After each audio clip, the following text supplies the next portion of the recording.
Finance advisor Dr. Salehudin Ahmed has said the government is happy regarding the reform initiatives of the banking sector, although there are constraints. The development partners, like the World Bank and the IMF, are also keeping eyes on the financial, banking and tax revenue sector reforms. The advisor made the comments during an interview with BSS marking the completion of 3 months or 100 days by the interim government.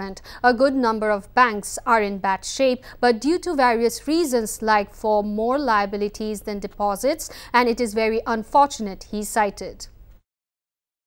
টাকা চুরির জন্য যদি আমার গলায় জুতার মালা পরাইতে হয় তাহলে আমার শালীর সাথে প্রতারণা করার জন্য তোর ফাঁসি হবে। দুলা ভাই, আপনার তো ঘর জামাই বইলা একটা পরিচয় আছে, আমার তো তাও নাই। দুলা ভাই ভাই ছেলে রাজনৈতিক ফ্যামিলির মেয়ে হয়ে ওই কাজ করবে। যারে পাবো আরে পিটাবো, রক্তের নেশায় ধরতে, রক্তের নেশায়, কাঁচা রক্তের নেশায় ধরতে। তোমার এই পলিটিক্স আমার বাম পকেটে থাকে। পাকুদের বউরে ঝামেলা পাকাই। এই বেটাই, আমি তখন বিয়ে করিনি। এবার দুইটার আমি গুলি করে মারুম।